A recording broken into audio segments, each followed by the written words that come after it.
جوان تا کی نفس بر آتش و دود، به سوی رب خود برگشت کن زود. امانت از خدا این جسم و جان است، امانت را چرا سازی تو نابود. ماجد جوان 17 ساله بود که پدرش یکی از بزرگترین تاجران شهرشان بود. در همان آوان ماجد با امام مسجدی که در همسایگی آنها قرار داشت آشنا شد و از محضر او محبت خدا و پیامبرش را فرا گرفت. نور ایمان از سیمایش نمایان بود و همواره با پدر و مادرش با بهترین اخلاق رفتار می نمود. مدت نگذشته بود که پدر ماجد متوجه دیگرگونی ماجد شد، چون دیگر صدای موسیقی تکان دهنده را از اتاق ماجد نمی شنوید و ماجد همواره با آرامیش بود و بسیار ذکر و تلاوت قرآن می نمود. اما پدر ماجد از این وضعیت خرسند نبود. پس از گذشتن مدت پدر ماجد شروع کرد به فشار آوردن و تحت تنگنا قرار دادن وی. و او می گفت این کارهای پوچ و بی اساس چیست که انجام می دهی؟ چرا قرآن می خوانی؟ آیا الان وقتی نماز است؟ مگر کسی مرده است؟ وقتی نماز صبح فرا می رسید ماجد از خواب بر می خواست و پدرش را از خواب بیدار می کرد. اما پدر که پیش از ازدواج سجده برای خدا نکرده بود از این کار فرزندش به خشم می آمد و بر سر و روی او توف می کرد. در یکی از روزها پدر ماجد پیش امام مسجد رفت و خطاب به او گفت چرا فرزندم را فاسد و بیراه کرده ای؟ امام مسجد لبخند بر لبانش جاری شد و گفت ما فرزندت را فاسد نکرده ایم، بلکه او را به راه راست و مسیر نجات راهنمون ساخته ایم. فرزند تو اکنون 6 جزء از قرآن کریم را حفظ کرده و بر ادای نماز حریص است.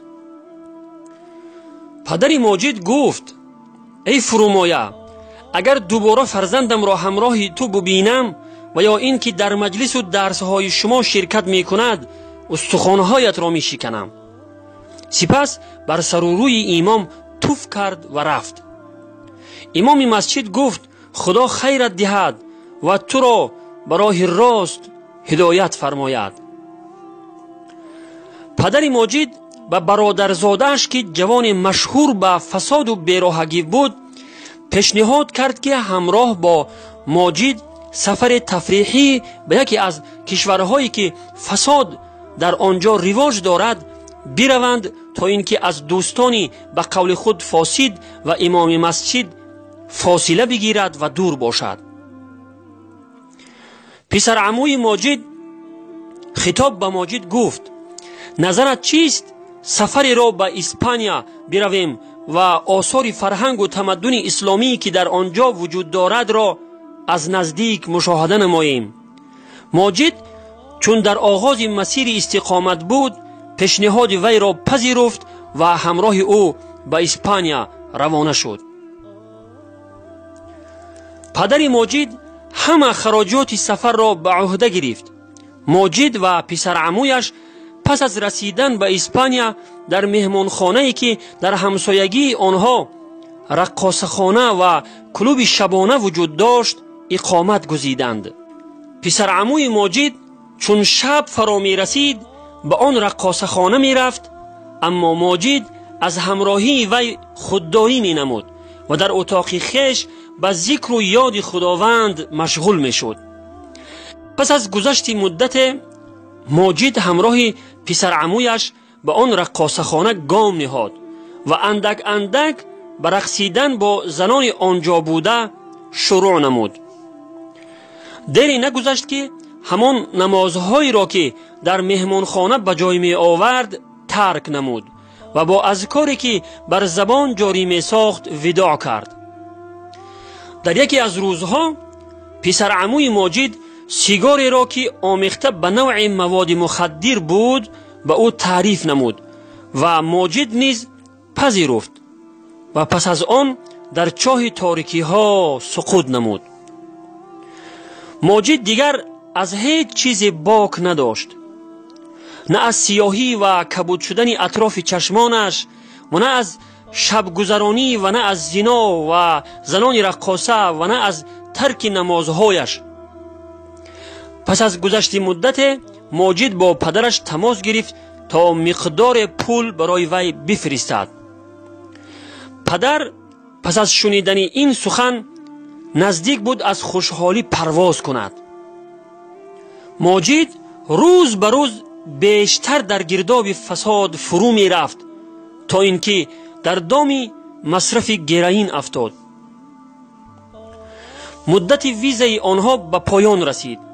پسر عموی ماجد تلاش میکرد او را قانع کند تا به سرزمین خودشان بازگردند، اما ماجد فریاد میزد: من هیچ سرزمینی ندارم، من پدر ندارم، من خانواده ندارم، سرزمین و پدر و خانواده ای من همین آغوش گرمی گرائین سفید است. ماجد و پسر عمویش بالاخره به کشور خود بازگشتند.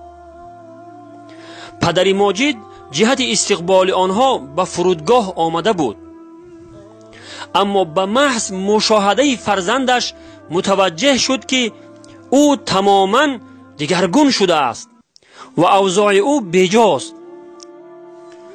ماجد پس از نزدیک شدن به پدرش با سردی او را پذیرا شد. پدر ماجد همراه وی به خانه بازگشت و تلاش نمود تا او را از این آلودگی با مواد مخدر معالجه نماید، اما فایده ای نداشت. چندین بار ماجد پدرش را کتک زد و نیز بسیاری از طلاهای مادرش را دزدید و حتی کارش بجایی رسید که برای دستیابی به پول و پیسه جهت تهیه مواد مخدر پدرش را با چاقو تهدید می کرد.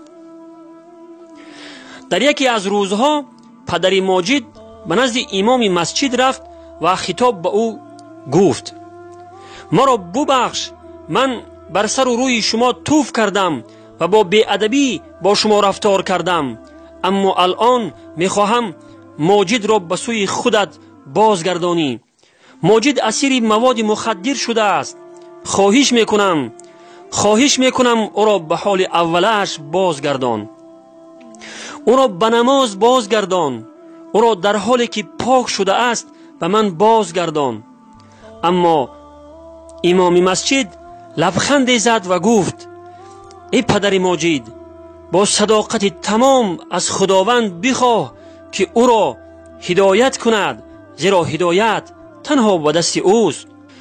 پس از گذشت 2 هفته از این ملاقات، جنازه پدر و مادر ماجد را به همین مسجد آورده بودند تا امام بر آنها نماز جنازه بگذارد، زیرا ماجد آنها را پس از این که از دادن پول جهت خرید مواد مخدر به وی خودداری کرده بودند به قتل رسانده بود.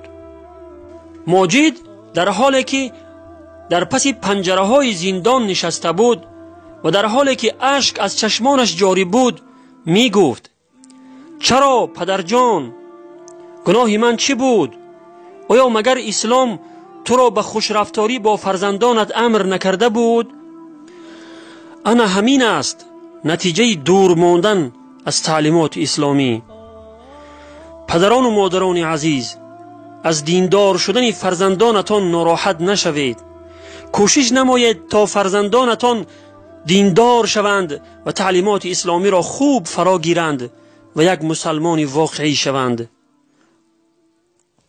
لسوف أعود يا أمي أقبل رأسك الزاكي أبثك كل أشواقي وأرشف عطر يمناك أمرغ في ثرى قدميك خدي حين ألقاك، وروي الترب من دمعي سرور